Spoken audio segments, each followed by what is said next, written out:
It is now my great pleasure to introduce you to our keynote speaker. But before I do, I wanted to remind everyone that your participation counts during the roadshow.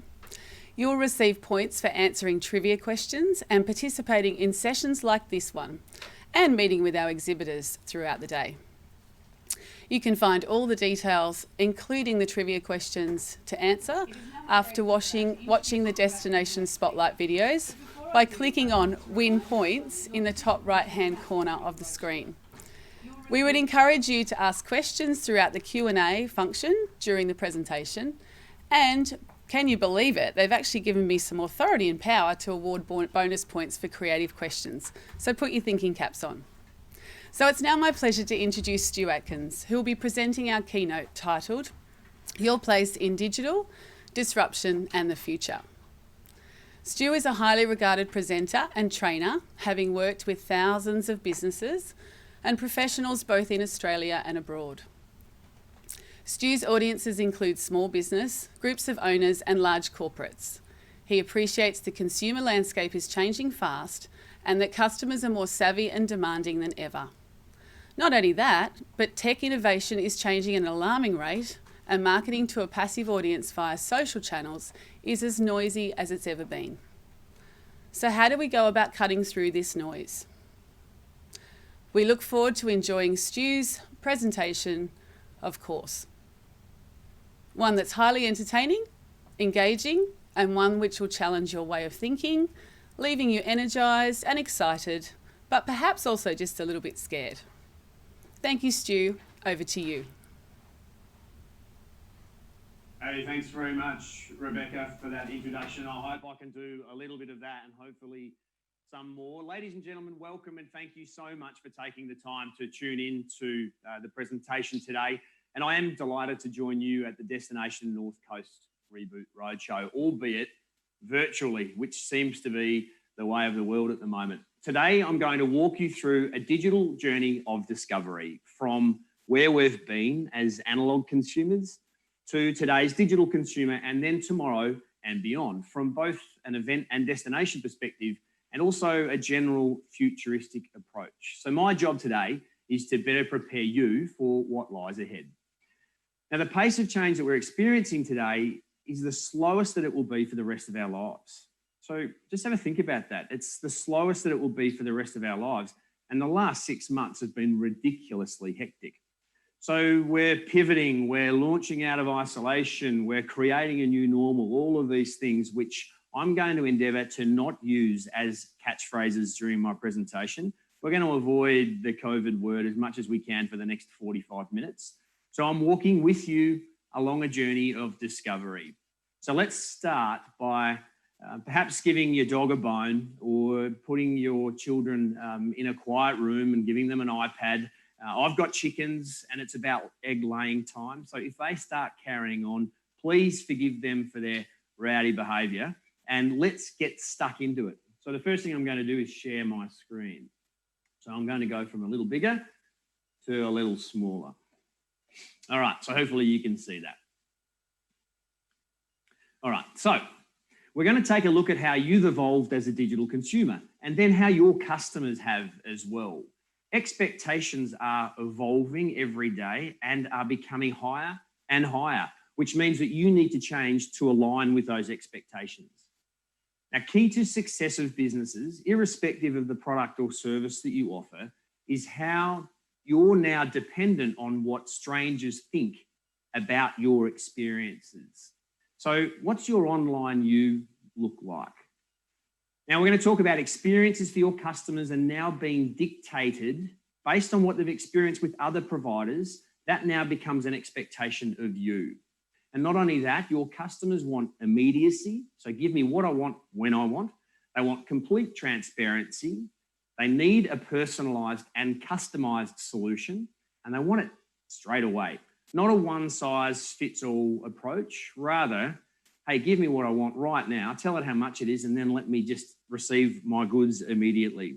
So we're going to talk a lot about the way digital consumers have evolved, and then we're going to finally forecast a little around what the future looks for us all.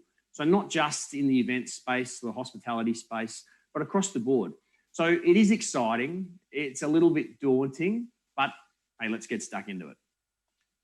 So I want to set a scene with you. For those of you who are around my demographic, let's call it in the 40s, I'll take you back to 1987. It was a Sunday night, probably about 7 o'clock, and you've got your FM radio tuned into Casey Kasem's American Top 40. One radio here, and you have another radio right next to it.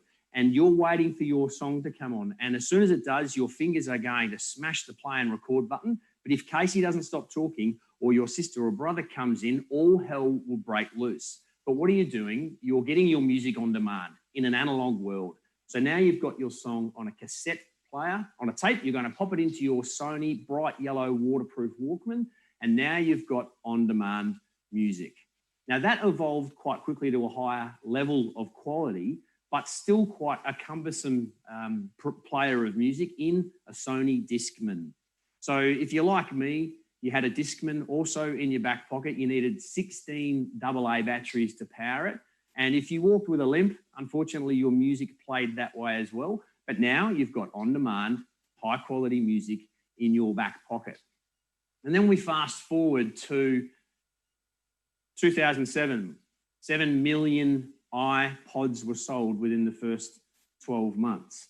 So now you've got high-quality, on-demand music in your back pocket, but you've got thousands of songs. Now, you still needed to go to Brash's to buy your $15 CD, to pop in your CD-ROM, to then use dial-up to download the thing, which would take about 46 hours, but you've now got thousands of songs in your back pocket. What do we do today?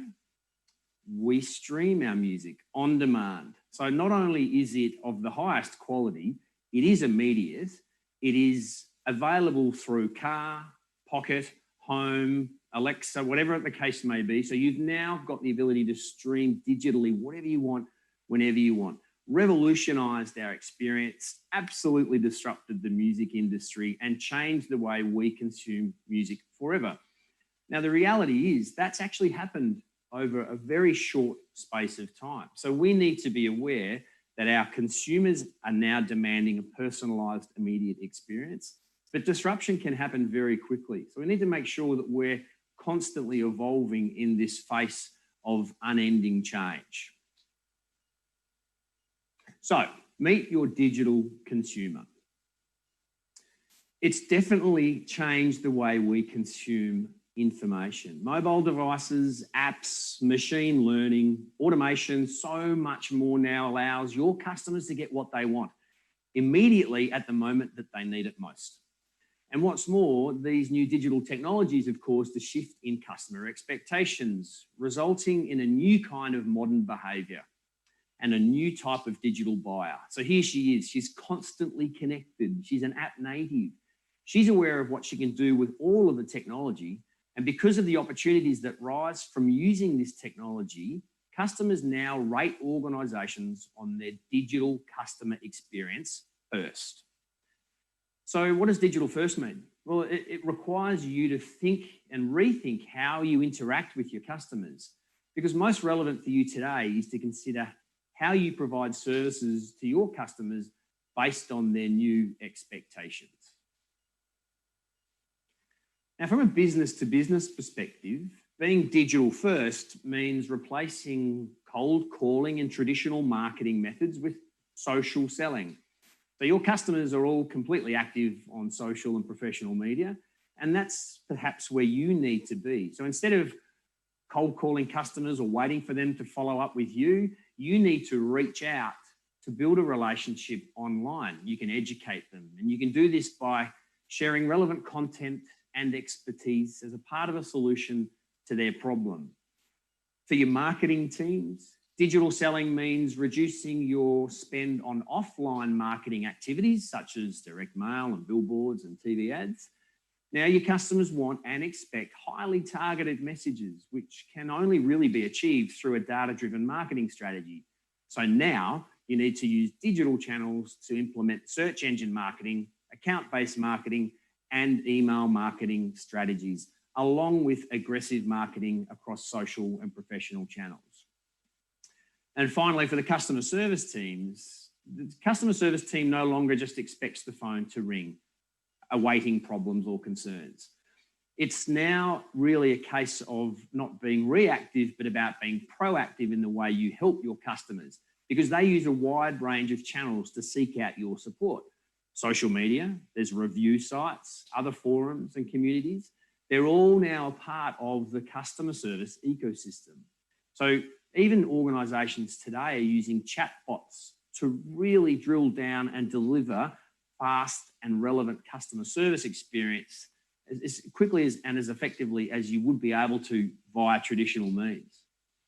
And big data is now becoming gigantic in being able to provide the best level of customer service. An example of big data, let's look at real estate agents. So a real estate agent understands that if someone buys a house, there's every likelihood in about 7 years they're going to look to sell that house.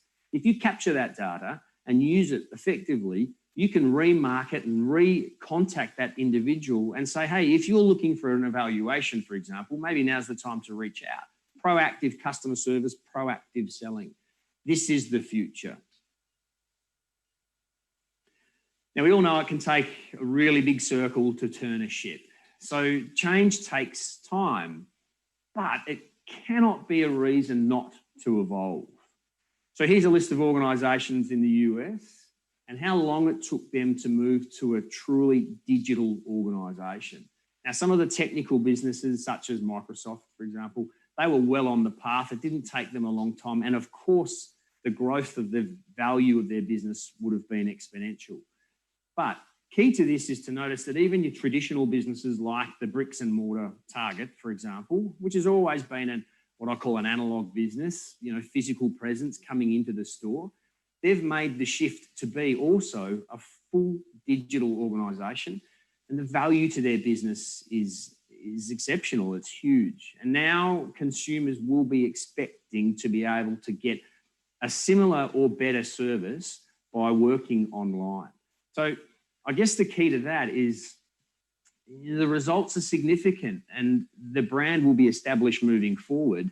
But how prepared are you and your business to meet clients' expectations now? Because they're expecting that of you today.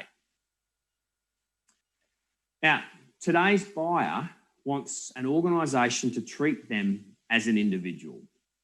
And they're actually comfortable knowing that the company that they buy from will store content about them and information about them to provide them a better personalised experience. So according to Accenture, 75% of customers admit to being more likely to buy from a company that knows their name, understands their purchase history, and then can actually recommend products based on their previous interactions with them.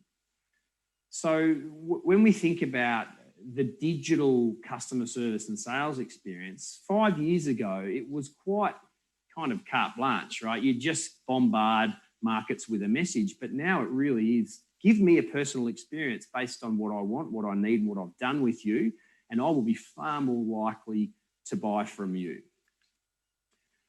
And the good news is that most people are comfortable for companies to use their data to provide them with a better and more personalised service.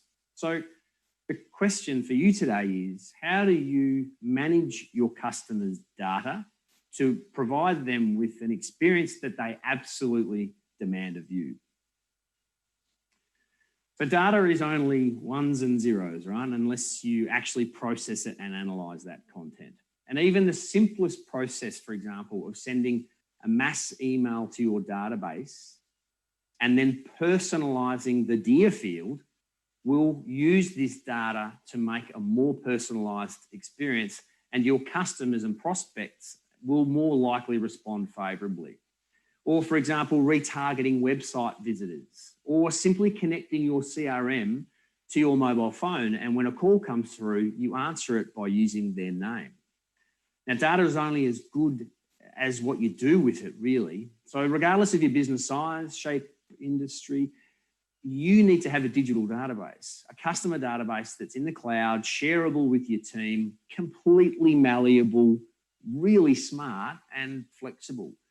Now, some of these solutions are free, others are very expensive, but you really need to have a great system in play for complete customer management to provide them with the personalised experience that they absolutely demand of you today. All right, so now we're going to talk a little about online reviews. Now, we all have had an experience in considering a purchase or watching a movie or downloading an album or whatever the case may be, where we've actually started to take note of the advice of a group of random strangers. eBay ratings were one of the first. TripAdvisor now. It's remarkable. We will book a holiday. Some only get one holiday a year. We'll book a holiday to a venue that we know nothing about based on complete feedback from strangers. So 93% of customers, you won't be surprised to know this then, 93% of customers read online reviews before buying a product. And your customers are talking about you online, whether you like it or not. So in this confusing and busy world of online shopping, people seek reassurance before committing to any type of purchase. And your customers are turning to online review sites to learn all they can about your service or product. So how powerful is this route to market? It's huge. 91% of 18 to 34-year-olds trust online reviews as much as personal recommendations from friends. And 93% of consumers say that online reviews absolutely influenced their purchasing decisions. So even if you're working quite closely with a prospect and they're giving you very positive buying signs, you can be assured that they're going to be researching you online via LinkedIn or absolutely your business online as well to find out as much as they can about your organisation.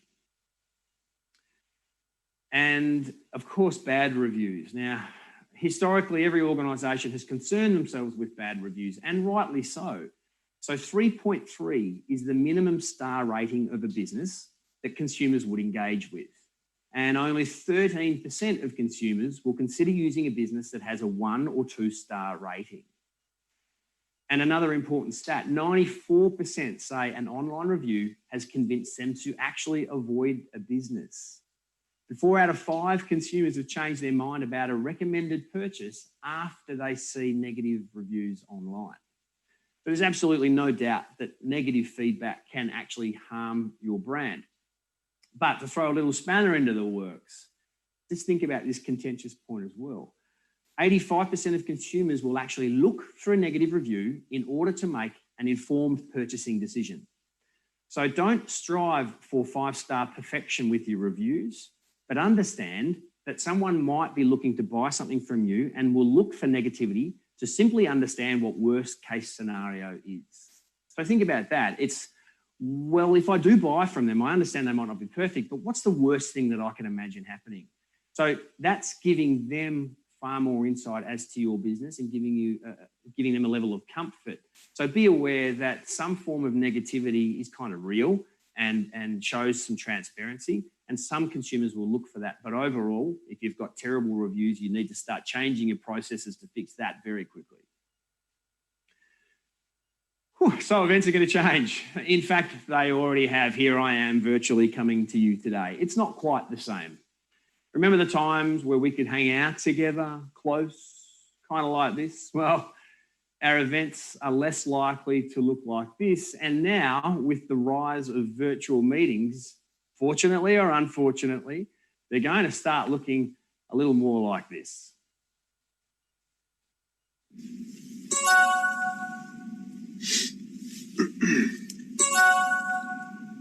Hey, Paul. Thanks for being here on time. Paul? Hey, Paul, can you hear me? I can't hear you. I can hear you. Can you hear me? Hey, guys. Oh, hey, Tyler. Sorry I'm late. Having a hard time connecting. 1 second. Paul's having a sound issue. I can't hear you. Try adjusting your output settings. Can you hear me? It's the gear icon. Tyler, are you on hotel Wi-Fi? Yeah, what? Never mind. I got it. I just had to change a few settings. Great. Maybe we can get started. Then. Oh, great. I think your mic is speakers. My mic? Do you have headphones? You want me to put them on? No, I want you to smell them. No, I want you to put them on. Sounds like someone just joined. Hey guys, it's John. Hey, have I missed anything yet? No, it would have been nice for you to join the rest of us, but we'll see you when you get home. Tyler, do you have that financial report? Well, it's been the last few weeks updating our books, and I got some great news for you. Schedule from this point last year. We had a great Q1. Am I frozen? Hey, Trip, I think we lost Tyler. Yeah, I know. I know, we lost Tyler. Hey guys, it sounded like Tyler was cutting out. We know, John. All right. So you get my drift, right? Now virtual meetings and conversations are happening digitally, and they say one of the most used phrases in 2020 is, I think you're muted. And the second one is, can you hear me? So unfortunately, we've changed a little. Some of it's better, some of it's not quite as good and effective. So when we talk about evolution, let's talk about the evolution of the event industry. What's it going to look like in 2021 and beyond? Now, the number one focus will be superior sanitizing and social distancing.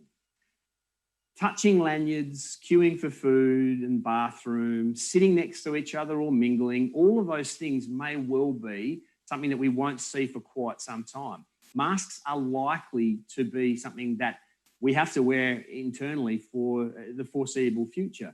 These things are very high on the attendees' priority list. So any event that is going to be organised must really focus on the needs of those who are at their most cautious. Because the reality of this is that everyone's going to have a level of fear for a certain amount of time. Now, we're going to tell our children one day all about conferences and mosh pits and sweaty concerts being the good old days.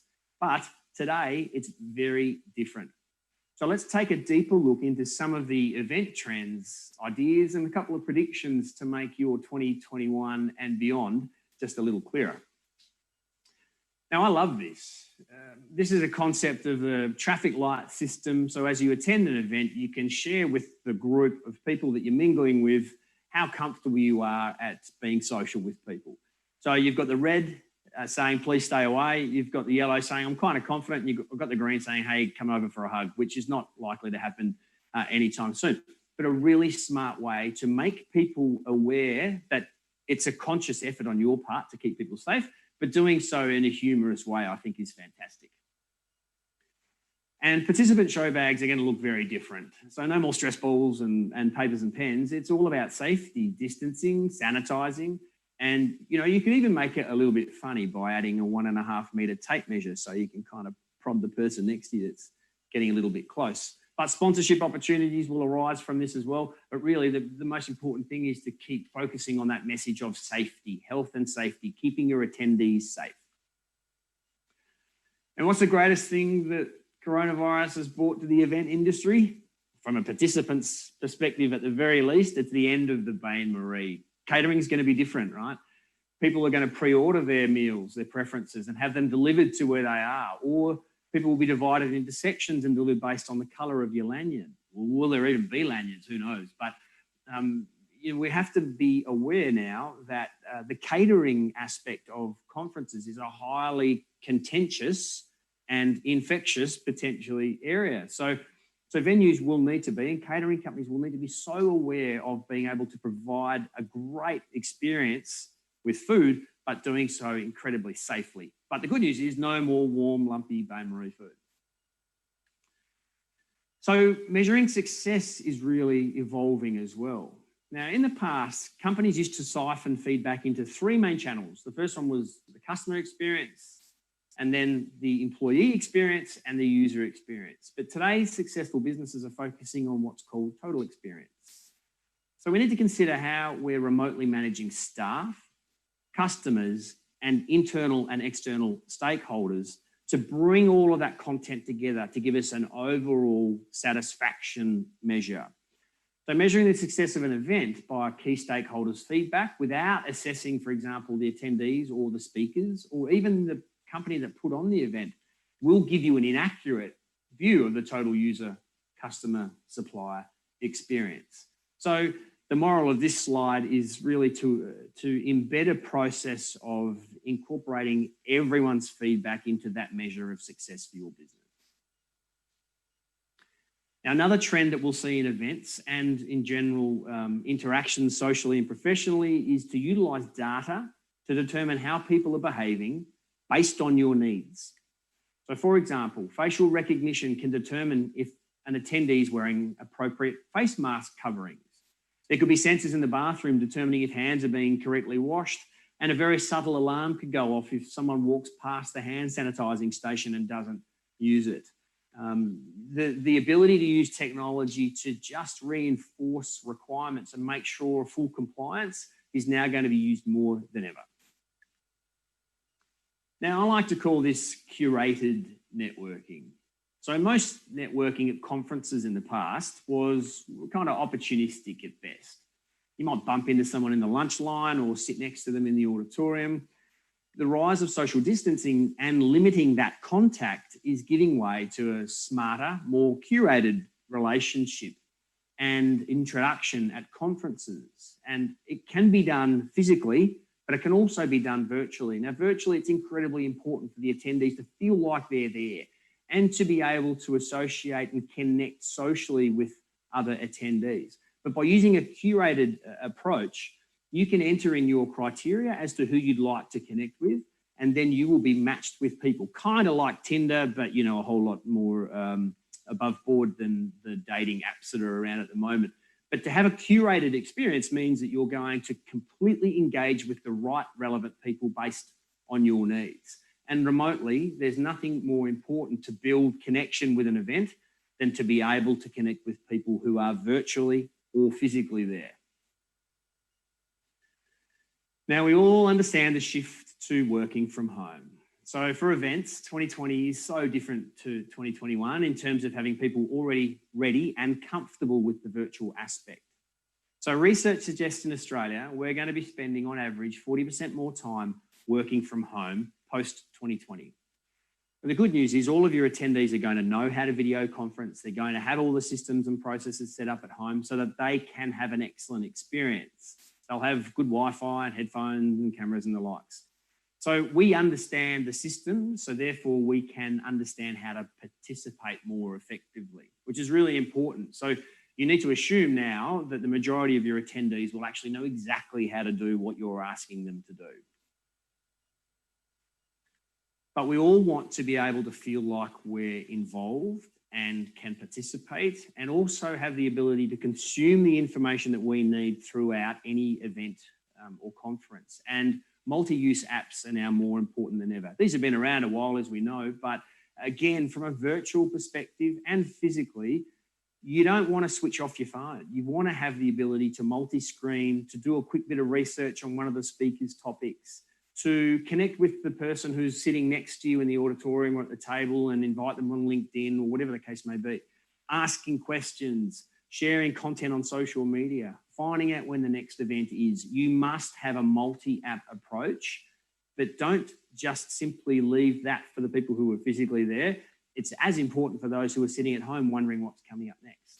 The most important thing with a virtual event is you've got to keep them engaged. So by keeping them engaged means have a fantastic interface that gives them all of the information they need and then some. So one of the challenges with a virtual event is attendance, number one, and number two, engagement. Because, well, it's kind of easy to find an excuse to do something else potentially when you're at home. And the price point to attend now that a lot of events is virtual is actually becoming diminished. It's reducing. Sometimes it's even free. So there's no carrot for people to attend. According to research by EventMB, most virtual events have a reduced attendance rate. No surprises there. So you need to build an engaged audience. You need to promote content via socials, consistently marketing to registrations. You need to make sure your talent is excellent and the content to produce the event is as good as it can possibly be. And of course, we need to prioritise getting people there, bums on seats. Participants who attend events in person typically rate an event 70% higher than those who were virtual. So it's imperative to provide attendees with the very best level of service, with care, safety, engagement, and experience. Now let's have a look at a test case for how the telecommunications industry transformed its entire customer experience to provide safety and satisfaction. So hearing this case study, think about how events can adopt some of this technology. The company deployed an appointment system. So when an existing customer arrived for their appointment and came within 75 feet of the store, they received a notification to guide them through the check-in process and alerted them, understanding how long the process would be before they could safely enter. The company then adjusted its service to include more digital kiosks, and it even allowed their employees to use their own tablets to co-browse the customer's device without even having to physically touch the hardware. So safer, seamless, and meets the consumer's needs. So imagine your attendees arrive to be met with a message with instructions, a virtual lineup if you like, no touching, no queuing. You could book your seat via a map of the auditorium, etc., etc. Facial recognition software can measure the expressions on someone's face to determine the mood at the start, at the end of each day or session, or at the end of the actual event itself. So you can start to measure customer satisfaction without actually even having to talk to them. And the most important thing, I think, with events management is chatbots. So people now understand how to use them, and they should be commonplace, whether you're in attendance or not. You should be able to ask a question, and you've preloaded 500 different questions so that you can get an answer immediately. And the final thing that's important, and it may be a challenge for some of you in regional Australia, is your attendees will demand very good connectivity. Okay, so to be able to not just get typical kind of hotel download speeds with a cap on data, but to be able to tap into a really strong and fast network. Now, I've been involved and been really lucky to be involved in a number of events, whether they be virtual, real, physical, or even unreal, some of them, unfortunately. But from my perspective, what can I see and report back to you as organisers and being involved in the event industry? So to me, virtual conferences without video are about as bland as AM radio. You'd be amazed at how many speakers are virtual, but with audio only, and 80% less engagement if you're listening to someone as opposed to being able to see them. Even though I'm a little tiny square, it helps to be able to connect with the person who's speaking to the audience. So large numbers of conferences still don't integrate well with technology. But it has to change this both physically and virtually. People are now creatures who thrive on multiple devices, right? We do it at home. We could be watching TV and you could be searching something, you could be buying something. The other thing I've noticed is that in-house announcers and MCs, apart from, and an exception obviously for Rebecca today, but in-house content and presenters, they may be cheap, but they play such an important part in the overall energy of an event. 9 times out of 10, I've seen announcers being ill-prepared, reading, looking down at a piece of paper, verbatim from a running sheet. Often, you know, the MC is often not funny, not knowledgeable, completely boring. But, you know, they're often the managers, so people have to listen to them anyway. But an event can completely suffer as a result of poor talent. And the final thing is, from a speaker's perspective, is feedback. I have asked for feedback so often from events, and I don't get true and honest feedback as to how I delivered and how I went. I still get rebooked by them, which shows that they were comfortable, but be honest and open and provide information when it's needed, because improvement is important for me as it is for anyone. So yeah, really focusing on integrating high-level technology, making sure that your speakers can be seen as well as heard, and providing feedback at every turn. Okay, so let's take a breath and then think about what some of the consumer trends will be in 2021 and beyond, outside of events or anything else. So just to give you some context around what the next 5 years has in store for us, really. So online health is something that we will all be using more and more. Virtually visiting doctors, getting your e-script sent to you, having that filled at the pharmacy without barely having to meet anybody. It's happened now because of COVID, and it will continue. We're going to work out from home more often, but we're going to do that with technology like Peloton. So you can ride your bike virtually with a group of mates, and you could be doing a level of the Tour de France, for example. Hopefully that doesn't stop us from going outside, but it is absolutely evolving quickly. Home security is a big one now. Perimeter security, it's so inexpensive. It's all multi-device connected. It gives people another level of comfort, especially as they've spent more time at home. They want to make sure that they're very secure. 5G is being pushed now much faster due to COVID, so hopefully that's coming to your regional area. And along with 5G, Wi-Fi 6 is coming, which offers 3 times download speed, which kind of pairs really well with the 5G revolution. And then the other is conversational artificial intelligence, so conversational AI. So think Alexa or Siri, but on steroids. So you can genuinely have a conversation with a bot or with a voice-activated system that will remember your responses and will be able to connect with you. Kind of scary. The lonely people might get a little bit lonelier, but that's the way technology is going to evolve moving forward. And some other future trends. So every year, IBM releases its 5 biggest predictions for the next 5 years. And without going into too much detail, you will see a trend with the top 5 predictions from them for the coming 5 years. Number 1, capture carbon dioxide from the air and transform it into a useful substance that effectively slows climate change immediately. The second focus will be replicating nature's way of transforming nitrate from the atmosphere into nitrate-rich fertilizer, feeding the growing world. They're going to focus on better batteries, so using AI to identify safer, more efficient, and more environmentally friendly batteries. There's going to be a rapid and more effective management and treatment of, surprise, surprise, large-scale viruses. There's going to be a focus on improving the semiconductor chip. So it's going to be, again, more powerful, but it's going to be made with more sustainable products.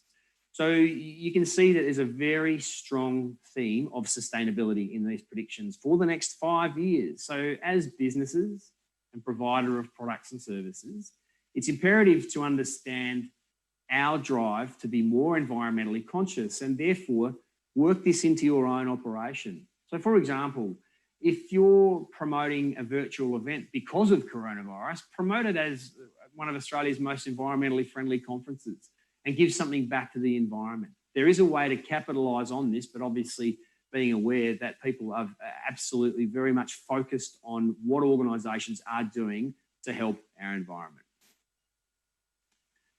So who remembers Kodak? Fast demise, legendary demise, because they missed the boat, right? I have a feeling that we can put Skype into the same group in the not too distant future. So let's take a look at these 3 video chat products, pre and during early stages of COVID. There was House Party. Before COVID was almost non-existent. Now, as of today, it's larger than Skype. And that's a real focus on the younger generation. Zoom was behind in January. At this point is now 4 times the size of Skype. We actually don't video chat anymore. We Skype. Sorry, we don't Skype, we Zoom. Even when we're not using Zoom, we say we're going to Zoom. So they've won the business customer, which then translated into winning the consumer. And the rest just may be history. So do you and your organisation aim to be the leader or the laggard? So as we've said previously, now is the time, and it's absolutely not too late. So even the seemingly most simple and traditional consumer product can be teched up. Take a look at what Domino's Pizza is now doing around the world. Their pizza is the cheapest. It's not ever marketed as the very best, the most delicious using the best ingredients, but this is what they're now doing to further entrench themselves as a tech market leader. At Domino's, we're always trying to be better. We aim to deliver great quality pizzas, but we know that sometimes we don't get it right. And even one bad experience is one too many. So we've set our sights on a solution with our biggest product quality innovation ever. Introducing Domino's Pizza Checker. The next leap forward in our Drew Artificial Intelligence program.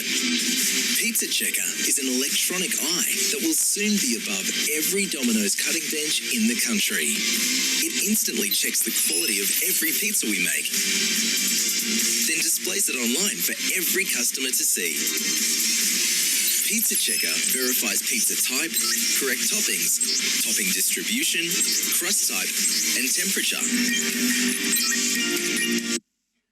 So you get the drift. Now, my level of discerning when it came to the distribution of a pizza topping was how fast my dad was taking the corners while I was sitting in the front seat trying to balance it. So things have changed a little since then.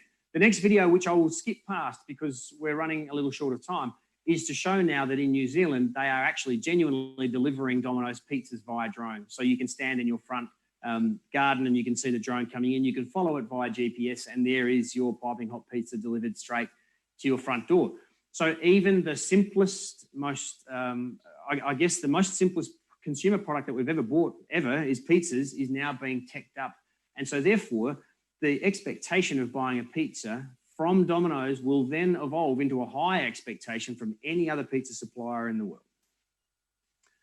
However, let's take a deep breath.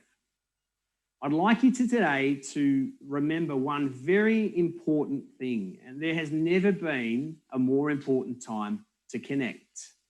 We've had our most simple liberties taken away for so long, and we now understand just how important it is to truly connect with people one-on-one without a device getting in the way, personally, distancing or otherwise. We should be taking the time to write people notes, lick a stamp, make a phone call, drop something in to someone that you care about, send them a gift, support local businesses. Making a small difference today will actually make you stand out in this hyper-connected world. And I think the same really relates to the event industry. You know, I think it's all well and good to say that from now and moving forward, events are going to be virtual. But that's not what we want. We want to be there. We understand the effectiveness of a face-to-face connection, and we will get back there. I'm absolutely certain of it. So, ladies and gentlemen, this brings me to the end of my presentation. Thanks for taking the time to listen. I hope each and every one of you has a great 2021 and beyond. Stay well and safe and look after yourself. And I'm happy to declare that the event season, the physical event season of 2021 is open for business. And thanks very much. Hope you have a great event. Thanks, Stu. That was fabulous. Although confronting that section about in-house MCs, hopefully we've been able to bring enough enthusiasm to the role. Now, normally we'd ask for questions, but unfortunately we've run out of time. I would like to sincerely thank your efforts today. That was a fabulous presentation. And we'll see you in the next session. Thank you, everybody.